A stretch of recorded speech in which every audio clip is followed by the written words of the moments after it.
ang suspetsa ko po, kaya siya iniipit ngayon ay dahil sa flood control investigation, dahil siya po ang nanguna. At nung nahawakan ng kanyang kampo kasama si Senator Alan Peter Cayetano ang majority ng Senate, ay ipinagpatuloy nila yung flood control investigation. Siyempre, ninervyos ang Malacanang. At sa mga oras po ito, may makakasama po tayo at makakausap via Zoom si Attorney Harold Respicio, Vice Mayor ng Reyna Mercedes Isabela. Attorney, Mayor, Vice Mayor, good afternoon po sa inyo. Jade at Admar. Magandang hapon po. Opo, Attorney, nasa EDSA People Power Monument ho ba kayo ngayon? Yeah, buddy! Opo. Attorney, ano bang masasabi po ninyo? Ito na ba'y tinatawag ng nakararami na People Power dyan po sa EDSA People Power Monument? Tingnan po natin kung paano ang pag-turn out ng event na ito. Pero ang malinaw lang ngayon ay sinusuportahan natin si Senator Marcoleta. Sana po ay hindi siya arestuhin. Ang tanging kasalanan niya lang naman ay pamunuan ang investigasyon laban sa korupsyon. Mali po ba iyon? Hindi po. Mali po ba na ilabas ang katotohanan? Hindi po. Mali po ba na manawagan na ikulong ang lahat ng nagkasala? Hindi po. Kaya't hanggat malaya ang mga nagkasala, hanggat pinagtatakpan ang katotohanan, hanggat malaya ang mga dapat manugot dito sa flood control scandal, dapat narito po tayo na nagbabantay at malaya dapat tayong ipahayag ang ating damdamin. Hindi po pwede na balukturin nila ang batas at ang ikukulong po nila ay yung mga namumuno para ilabas ang katotohanan. Kaya nandito po tayo sa EDSA para suportahan si Senator Marcoleta at sana ay hindi siya sampahan ng kaso ngayong linggong ito at hindi siya maaresto. Opo, kailangan ho ba ng isang public statement mula sa Ombudsman para o kaugnay dito sa panawagan ng INC at ng iba pang mga grupo? Hindi ko po alam kung ano ang papayag ba ang taong bayan na basta-basta na lamang nababuyin ng administrasyong ito ng ombudsman ang ating batas. Papayag ba ang taong bayan na ang lahat ng mga nagkasala ay malaya?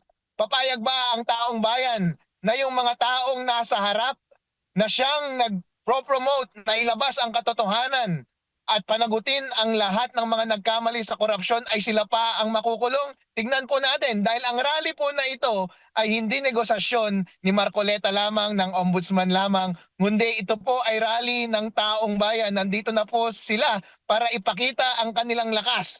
At tignan po natin kung ano ang tatanggapin nila na concession mula sa ating gobyerno. Opo, Attorney, may mga lumalabas kasing pahayag mula sa MMDA na wala daw permit ang rally na isinasagawa po ngayon dyan sa EDSA People Power Monument. May legal na basehan ho ba yan? Hindi po, mali po. Dahil ang permit ay hindi kinakailangan kapag Freedom Park. Ang EDSA People Power Monument ay isang Freedom Park. Kaya malaya po tayong magpahayag dito. Kasama po yan sa freedom of speech. Opo. Doon lang po sa kaso nitong si Senator Rodante Marcoleta na inaasahan nga this week ay ihahain. Ano ho yung ang legal stand po niyo o basis sa pagdating po dito sa plunder case na kakaharapin po ng Senador Marcoleta, Attorney? Mali po yun. Ang sinampan nilang kaso ay plunder tapos indirect bribery. Ang gravamen po ng mga kasong iyon ay in consideration of office. Ibig sabihin, kaya siya binigyan ng pera ay dahil sa kanyang posisyon bilang public official. Pero hindi naman po iyon ang dahilan.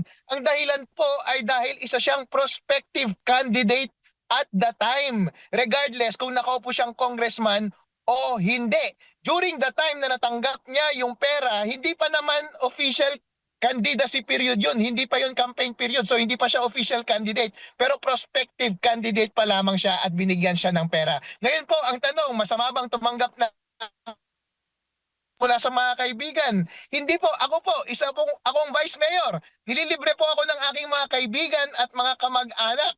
Pero ang pagbigay nila sa akin ng pera ay hindi konsiderasyon doon yung aking pagiging public official dahil mahal lang nila ako bilang kaibigan. Ngayon po, masama na po bang tumanggap ng pera mula sa mga kaibigan sa side ni Senator Marcoleta? Hindi po. So hindi po iyon plunder, hindi indirect bribery kung by reason of office ang dahilan ng pagbigay ng pera.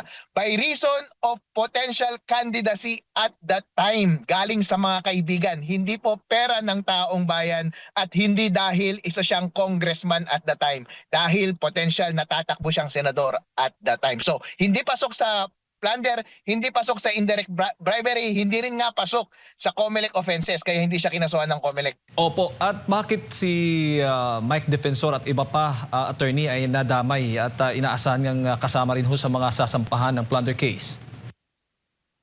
Si Mike Defensor po ay isa sa mga kaibigan niyang nagbigay sa kanya ng salapi.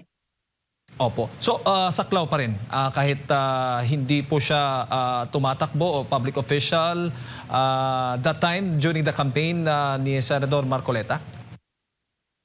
Hindi po saklaw iyon as campaign donation. Bakit po? Ang COMELEC na rin po ang nagsabi. Nung natanggap yung pera noong panahong iyon ay hindi pa umpisa ng campaign period. Technically, ayon sa jurisprudence, kapag wala pang campaign period, hindi pa siya kandidato. Kapag ang mga campaign funds lamang na dapat i-report as campaign donation ay yung mga natanggap mo during campaign period. Therefore, kapag tumanggap ka ng pera na hindi ka kandidato, walang involvement yon sa election, walang involvement yon sa kampanya, mas lalo nang walang involvement yon sa kanyang public office dahil hindi naman by reason of his office ang pagtanggap niya ng pera or pagbigay ng pera sa kanya. Bigay iyon ng kaibigan sa kanya para sa kanyang potensyal na pagtakbo. Kung gusto niyang gamitin yung pera in preparation sa upcoming campaign at that time, nasa sa kanya na iyon. Pero yung kanilang mga transaction ay pribado po. Hindi involving ang elections, hindi involving ang technical campaign, at hindi involving mas lalo na ang public funds. Opo. Kapag makulong si Senador Marcoleta dahil sa kasong plunder, attorney, siya ho ba ay maaari pang makaboto sa impeachment o makapag-participate? Makakapagboto pa rin po siya dahil po isa siyang nahalal na senador sa ating bansa at matatanggalan ka lamang ng karapatan kapag na-convict ka na at part ng penalty yung pagtanggal ng karapatan na iyon. Halimbawa po, may tinatawag na civil interdiction sa mga criminal cases. Ibig sabihin, saka ka lamang bawal mag-transact ng mga kontrata kapag napatawan ka ng penalty na civil interdiction. Halimbawa, sa side ni Marcoleta ngayon, hanggat wala pang kaso, wala pang conviction, wala pang explicit na penalty na disqualified siya to stand as a senator or to run again for public office, ay pwede po siyang mag-dispense ng kanyang mga responsibilidad bilang senador. So ganun po dapat ang ating paninindigan. At kayo sumasang-ayon doon sa mga argumento o mga naratibo na kaya siya ginaganito ay dahil siya ay kayang mag-cross-examine during impeachment trial ni VP Sara Duterte, attorney? Malamang gagawin niya po iyon dahil kakampi niya si VP Sara Duterte. Magaling na abogado si Marcoleta. Opo, at may malaking factor po yung impeachment issue sa kasong ito ni Senator Marcoleta. Hindi pa ako naniniwala na ang dahilan ng pagpapatahimik sa kanya ay ang impeachment case. Kasi si BBM na rin po ang nagsabi na panggulo lamang ang impeachment proceedings na iyan. At doon nga nag-rely ang Iglesia ni Cristo noon sa pagsuporta sa statement ni BBM na hindi dapat gawin na kaabalahan ng ating bansa ng mabigat ang impeachment trial na yan dahil nang gugulo, dapat tayong magkaisa. Pero ang suspetsa ko po, kaya siya iniipit ngayon ay dahil sa flood control investigation dahil siya po ang nanguna. At nung nahawakan ng kanyang kampo kasama si Senator Alan Peter Cayetano ang majority ng Senate ay ipinagpatuloy nila yung flood control investigation. Siyempre, ninervyos ang Malacanang. Kaya iniipit niya lahat ng mga posible na magsalita or maaring mag-expose totally ang buong korupsyon dito sa ating bansa. Kaya inipit si Marcoleta. Pero mapapansin po ninyo, Yung mga nagkasala talaga sa ating gobyerno na malinaw na lumabas doon sa flood control investigation ay wala pong kaso. Inaabsuelto po sila. Yun po ay pagbaluktot ng batas at diyan po ay hindi pumapayag ang taong bayan. Opo. Si Partner Attorney, kasama ko po, may mga karagdagang katanungan po sa inyo. Attorney, Vice Mayor, magandang hapon. Meron pong inihain na resolusyon si Congressman Leandro Leviste na humihimok sa Kongreso, particular sa Kamara, na ipagpatuloy itong flood control investigation sa gitna po nitong mga pag-rally dyan po sa EDSA para daw sa transparency and accountability. Nakikita niyo po ba na kakagatin ito ng liderato ng Kamara sa kasalukuyan na may mga leader din ang Kamara nang nagsasabing itutok natin ang ating atensyon dito sa impeachment kaysa dito sa flood control project? Hindi na po ako umaasa sa House of Representatives ngayon dahil po doon sa mga flood control investigation hindi nila pinapansin. Ang pinagtuunan nila ng pansin ay yung impeachment ni VP Sara Duterte. At inexpel pa nila si Kiko Barsaga. Kaya itong mga tao na ito ay wag niyo pong asahan na ipagpapatuloy nilang investigasyon dahil marami po sa kanila ang mismong pinangalanan na nakatanggap ng maleta doon sa flood control scandal. Kaya hindi po talaga ako maasa sa kanila. Opo, at halimbawa, attorney, na kasi sinasabi ng Senado, liderato ng Senado, posibleng umabot ng hanggang Pebrero ng susunod na taon itong impeachment. Sa Senado ba, mayroon kayo nakikita na puwang pa doon na mabigyan pa ng pagkakataon, lalo na mayroon nang lumabas pa na dagdag doon sa mga dating mga sundalo, kaugnay sa kanila aligasyon patungkol dito sa flood control projects, at kung sakaling hindi na nila ito bubuksan muli, ito na ba yung magiging sukdulan na at dito na talagang kikilos ang taong bayan? Ito na talaga yung sukdulan na. Wala na tayong pag-asa pa mula sa Senate. Kasi nga, kinuha na nila yung liderato mula kay Marcoleta at Senator Alan Peter Cayetano. Kaya bumaliktad si Villanueva, kaya bumaliktad si Escudero dahil damay sila sa flood control.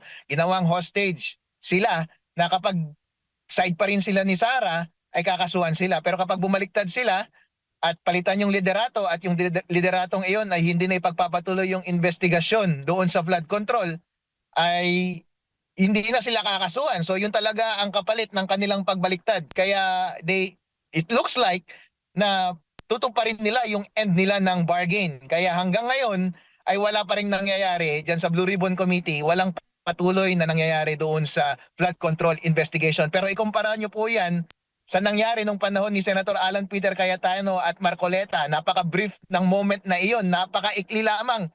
Pero agad-agad, meron kaagad expose at napakabibigat. Yung mga mahalagang tao ay dumating bilang witness at walang preno. Inilabas talaga ang lahat ng pangalan ng mga involved doon sa flood control scandal. Yun po ang transparency. At yun po ang nawawala ngayon sa ating gobyerno na. Wala tayong pag-asa sa Senate, walang pag-asa sa House of Representatives, walang pag-asa sa Ombudsman na siya sana ang last bastion ng pagprotekta at pag-prosecute ng mga nagkakasalang mga public official. Naging tuta na rin siya ni Marcos. Yung mga executive department, sila rin po ang nailabas na may kasalanan doon sa flood control project. Meron pa ba tayong pupuntahan na avenue para po sila ay mapanagot? Wala na po. Yan po. Kaya po, hindi na po pwedeng magtiis pa ang taong bayan. Ito na po yung last straw. Yung leader ng investigasyon laban sa flood control corruption ay ikukulong na nila. Kapag ginawa nila iyon, totally talagang pinapakita ng gobyernong ito sa atin na tinatapakan talaga nila ang ating kalayaan at ang ating karapatan na malaman ang katotohanan pagdating sa korupsyon sa ating bansa, at kailangan natin gumawa ng paraan. Huli na lang po mula sa akin, attorney, saan na lang lalapit po ngayon ang mga nais nitong transparency at accountability? Kasi ang mga nagiging kritiko sa mga hakbang ng gobyerno ay tila iniisa-isa at hinahanapan po ng butas, attorney. Opo, ngayon po, ako po may kaso mula kay Matibag, mula sa COMELEC may kaso dahil lamang nagsasalita kami laban sa korupsyon. Ganon din si Kiko Barsaga, gayon din si Lian Leviste, at gayon din si Mike Defensor. Kung mapapansin nyo po, kami po yung mga pinaka-epektibong magsalita laban sa korupsyon sa ating bansa, pero lahat kami ay kinasuhan. Si Mike, renade yung kanyang building na pinaparentahan lamang. Ngayon po, talagang wala na kaming ibang pupuntahan. Ang hinihintay na lang namin ay talagang makulong kami, na may warrant of arrest kami, na hindi na kami mabe-bail out. Yun po ang gagawin nila kay Senator Marcoleta ngayon. As a matter of fact, kung titignan natin, si Senator Marcoleta ang pinaka-leader ng oposisyon ngayon sa administrasyon. Siya yung leader ng nagpapalabas ng mga tamang impormasyon tungkol sa flood control scandal. Kung siya mismo ay ikukulong na at patatahimikin, non-bailable offense, plunder, ibig sabihin wala na siyang tsansang magsalita. Ilang taon siyang mabubulok sa kulungan bago pa siya makakapag-bail out kung mananalo nga siya doon sa bail hearing na iyon. Wala na po, patay na po ang laban ng Pilipino laban sa korupsyon. Ang tanong natin sa ating taong bayan, papayag ba tayo dito sa ganitong sitwasyon? At ang sagot po ng taong bayan ay hindi po. Kaya po narito sila ngayon sa EDSA at napakaraming tao ngayon dito. Opo, Attorney, si Jade po ulit ito. Hindi lamang po si Senator Marcoleta, kundi marami pa po sa mga kasamahan niya ang nahaharap din po sa mga reklamo at kaso. Ano sa tingin po ninyo ang possible na mangyari sa komposisyon ng Senado? Doon po sa komposisyon ng Senado, mahina na talaga ang minority pagdating ng flood control investigation. Dahil po hawak nila ang majority. For as long as hawak ng administration, pro-administration ang majority ng Senate, yung flood control investigation, wag tayong umasa dyan. Pero pagdating sa impeachment ni VP Sara Duterte, ang kailangan nila dyan, positive na 16 voting for conviction. Medyo mahina sila doon dahil kulang pa rin sila. But in any case, kung kinuha nyo na sa amin ang Blue Ribbon Committee, wala na kaming authoritative avenue, which is the Senate Blue Ribbon Committee, in which we can investigate yung flood control scandal. Kahit sana payagan nyo kami na magsalita ng malaya sa social media at anumang avenue. Huwag nyo kaming kasuhan. Huwag nyo kaming kasuhan ng non-bailable. Mas lalo nang huwag ninyong arestuhin si Senator Marcoleta dahil siya yung leader ng oposisyon, siya yung leader ng pag-iimbestiga ng flood control scandal at siya yung leader ng pagpapalabas ng katotohanan tungkol sa korupsyon. Opo, Attorney, walang uwian. Diyan ba sa EDSA People Monument? Walang uwian, umulan man o umaraw. May puyat man o wala, may tulog man o wala, mag-vitamins kayo, magdala kayo ng maraming tubig. May mga CR po dito, may mga pagkain din. Mga volunteers natin namimigay ng pagkain, nagkakaisa po kaming lahat para hindi kami mahirapan dito sa lugar na ito. Ang overwhelming po na mood dito sa lugar na ito ay sama-sama kami despite all odds. Kahit umulan, kahit mainit, kung darating ang init, kahit maihi ka, o kailangan mo gumamit ng CR, nariyan po lahat. Nagtutulungan po kami. Kaya walang nagugutom dito, walang naiihi, walang nagpipila ng masyado doon sa CR. Napaka-komportable po kami dito.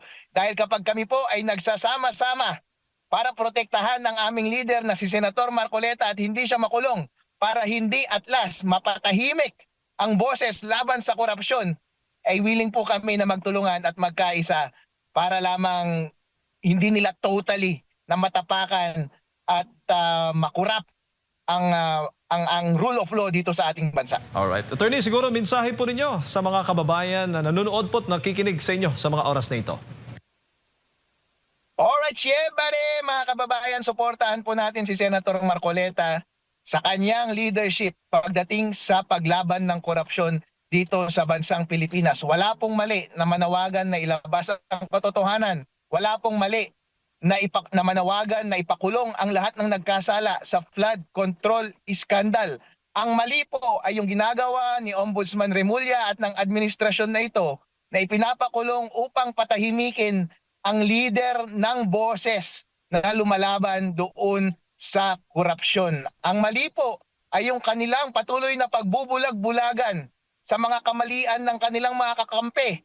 Kaya hindi sila pinapatawan ng kaso at ipinakukulong. Bagkos ang kanilang pinakukulong ay yung mga nagsusumbong at yung mga patuloy na naghahanap ng katotohanan. Baliktad na po ang katarungan dito sa Pilipinas, wala na po tayong place of refuge. Wala na po ang House of Representatives, wala na rin po ang Senate. Ang tanging avenue na lang natin ay itong EDSA. Itong territory na ito, wag na nating ibigay sa kanila. I-preserve natin ang ating kalayaan, ang ating lakas bilang sambayan ng Pilipinas. Alright, maraming salamat, attorney, at ingat po kayo dyan. Alright, maraming salamat po. Ayun po mga kababayan, si Attorney Harold Respicio, Vice Mayor po ng Reyna Mercedes Isabela, ang ating pong nakasama. Napakinggan po ngayong umaga, kaugnay nga dyan sa nagpapatuloy na rally dyan po sa EDSA People Power Monument.